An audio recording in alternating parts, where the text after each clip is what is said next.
आप सुने श्री कृष्णा और बलिराम की कहानी। द्वारिका रहते हुए भगवान श्री कृष्णा और बलिराम का नाम चारों ओर फैल गया। बड़े बड़े नृपति और सत्ता अधिकारी भी उनके सामने मस्तक झुकाने लगे, उनके गुणों का गान करने लगे। बलिराम के बल वैभव और उनकी खातिर पर मूर्ध होकर रेवत नाम का राजा ने अपनी पुत्री रेवती का विवाह उनके साथ कर दिया। बलिराम में उम्र में श्री कृष्णा से बड़े थे और नियम अनुसार सबर प्रथम उन्हीं का विवाह हुआ। उन दिनों विदर्भ देश में भीष्मक नाम के एक प्रतापी, तेजस्वी और सर्वगुणी नृपति राज्य करते थे। कुंडेनपुर उनकी राजधानी थी। उनके 5 पुत्र और 1 पुत्री थी। उनमें से लक्ष्मी के समान ही दिव्या लक्षण थे। अत लोग उसे लक्ष्मी स्वरूपा कहा करते थे। रुक्मिणी जब विवाह योग्य हो गई तो भीष्मक को उसके विवाह की चिंता हुई। रुक्मिणी के पास जो लोग आते जाते थे वो श्री कृष्णा की प्रशंसा किया करते थे। वो रुक्मिणी से कहा करते थे, श्री कृष्णा अलौकिक पुरुष है। इस समय संपूर्ण विषय में उनके जैसे अन्याय कोई पुरुष नहीं है। भगवान श्री कृष्णा के गुणों और उनकी सुंदरता पर मूर्ध होकर रुक्मिणी ने मन ही मन निश्चय किया कि वो श्री कृष्णा को छोड़कर किसी को भी पति रूप में वरण नहीं करेगी। उधर भगवान श्री कृष्णा को भी इस बात का पता हो चुका था कि विदर्भ नरेश भीष्मक की पुत्री रुक्मिणी परम रूपवती तो है ही, परम सुलक्षण भी है। भीष्मक का बड़ा पुत्र रुक्मी भगवान श्री कृष्णा से शत्रुता रखता था। वो बहन रुक्मिणी का विवाह शिशुपाल से करना चाहता था, क्योंकि शिशुपाल भी श्री कृष्णा से ईर्ष्या रखता था।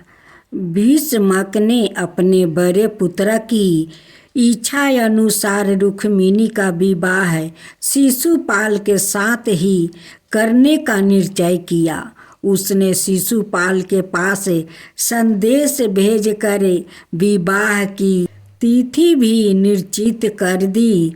रुक्मिणी को जब इस बात का पता लगा कि उसका विवाह शिशुपाल के साथ निश्चित हुआ है तो वो बड़ी ही दुखी हुई। उसने अपना निश्चय प्रकट करने के लिए एक ब्राह्मण को द्वारिका श्री कृष्णा के पास भेजा। हे नंद नंदन, आपको ही पति रूप में वरण किया है। मैं आपको छोड़कर किसी अन्य पुरुष के साथ विवाह नहीं कर सकती। मेरे पिता मेरी इच्छा के विरोध मेरा विवाह शिशुपाल के साथ करना चाहते हैं। विवाह की तिथि भी निश्चित हो गई है। मेरे कुल की रीति है कि विवाह के पूर्व होने वाली वधू को नगर के बाहर गिरिजा का दर्शन करने के लिए जाना पड़ता है। मैं भी विवाह के वस्तु में सज धज कर दर्शन करने के लिए गिरिजा के मंदिर में जाऊंगी। मैं चाहती हूँ आप गिरजा मंदिर में पहुंचकर मुझे पत्नी रूप में स्वीकार करें। यदि आप नहीं पहुंचेंगे तो मैं आप अपने प्राण का परित्याग कर दूंगी। रुक्मिणी का संदेश पाकर भगवान श्री कृष्णा रथ पर सवार होकर शीघ्र ही कुंडिनपुर की ओर चल दिया। उन्होंने रुक्मिणी के दूत ब्राह्मण को भी रथ पर बैठा लिया था। श्री कृष्णा के चले जाने पर पूरी घटना बलराम के कानों में पड़ी। वो यह सोचकर चिंता हो उठे कि श्री कृष्णा अकेले ही कुंडिनपुर गया है, अतः वो भी यादवों की सेना के साथ कुंडिनपुर के लिए चल पड़े। उधर भीष्मक ने पहले ही शिशुपाल के पास संदेश भेज दिया था। फलत शिशुपाल निश्चित तिथि पर पहुँच पड़ी। बारात लेकर कुंडिनपुर जा पहुँचा। बारात क्या थी? पूरी सेना थी। शिशुपाल की उस बारात में जरासंध, पांडु के सलवा और बकरनेत्र आदि राजा भी अपनी अपनी सेना के साथ थे। सभी राजा कृष्णा से शत्रुता रखते थे। विवाह का दिन था। सारा नगर बंधन बारों और तोरणों से लज्जित था। मंगल वाद्य बज रहे थे। मंगल गीत भी गाया जा रहे थे। पूरे नगर में बड़ी चहल पहल थी। नगर वासियों को जब इस बात का पता चला कि श्री कृष्णा और बलराम भी नगर में आया हुआ है, तो वो बड़े प्रसन्नता हुआ। वो मन ही मन सोचने लगे, कितना अच्छा होता यदि रुक्मिणी का विवाह श्री कृष्णा के साथ होता तो, क्योंकि वो ही उसके लिए योग्य वर है। संध्या के पश्चात का समय था। रुक्मिणी विवाह के वस्तु में सज धज कर गिरिजा मंदिर की ओर चल पड़ी। उसके साथ उसकी सहेलियां और बहुत से अंग रक्षक भी थे। वो अत्यधिक उदास और चिंतित थी, क्योंकि जिस ब्राह्मण को उसने श्री कृष्णा के पास भेजा था, वो अभी लौट कर उसके पास नहीं पहुंचा था।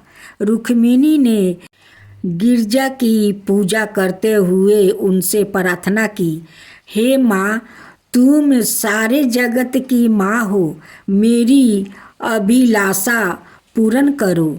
मैं श्री कृष्णा को छोड़कर किसी अन्य पुरुष के साथ विवाह नहीं करना चाहती हूँ। रुक्मिणी जब मंदिर से बाहर निकली तो उसे वहाँ ब्राह्मण दिखाई पड़ा। यद्यपि ब्राह्मण ने रुक्मिणी से कुछ कहा नहीं, किंतु ब्राह्मण को देखकर रुक्मिणी बहुत प्रसन्न हुई। उसे यह समझने में संशय नहीं रहा कि श्री कृष्णा भगवान ने उसके संपूर्ण को स्वीकार कर लिया है। रुक्मिणी अपने रथ पर बैठना ही चाहती थी कि श्री कृष्णा ने विद्युत तरंग की भांति पहुंचकर उसका हाथ पकड़ लिया और उसे खींचकर अपने रथ पर बैठा लिया और दीर्घित गति से द्वारिका की ओर चल पड़े। क्षण भर में ही संपूर्ण कुंडिनपुर में खबर फैल गई कि श्री कृष्णा रुक्मिणी का हरण करके उस द्वारिकापुरी ले गया। शिशुपाल के कानों में जब यह समाचार पहुंचा तो वो क्रोध हो उठा।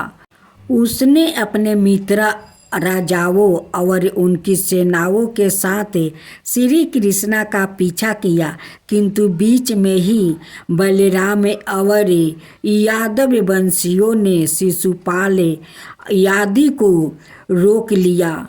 भयंकर युद्ध हुआ। बलराम और यादव वंशियों ने बड़ी वीरता के साथ लड़कर शिशुपाल यादी की सेना को नष्ट कर दिया।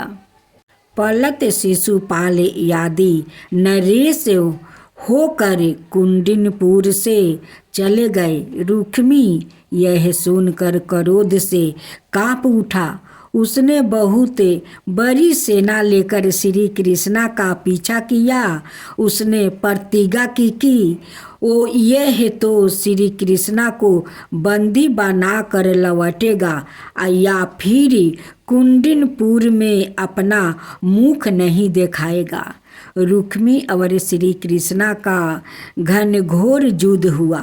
श्री कृष्णा ने उस युद्ध में हरा कर अपने रथ से बांध दिया, किंतु बलराम ने उसे छुड़ा लिया। उन्होंने श्री कृष्णा से कहा, रुक्मी अब अपना संबंधी हो गया है, किसी संबंधी को इस तरह का दंड देना उचित नहीं है। रुक्मी अपनी प्रतिज्ञा के अनुसार पुनः लौट कर कुंडिनपुर नहीं गया। वो एक अनाय नगर बस करे वही रहने लगा। कहते हैं कि रुक्मी के वंशज आज भी उस नगर में रहते हैं। भगवान श्री कृष्णा ने रुक्मिणी को द्वारिका ले जाकर उनके साथ विधिवत विवाह किया। प्रद्युम्न उन्हीं के गर्भ से उत्पन्न हुए थे जो कामदेव के अवतार थे। श्री कृष्णा की पटरानियों में रुक्मिणी का महात्म्यपूर्ण स्थान था। उनके प्रेम और उनकी भक्ति पर भगवान श्री कृष्णा मूर्ध थे। उनके प्रेम और उनकी कई कथाएं मिलती है जो बड़ी प्रेरक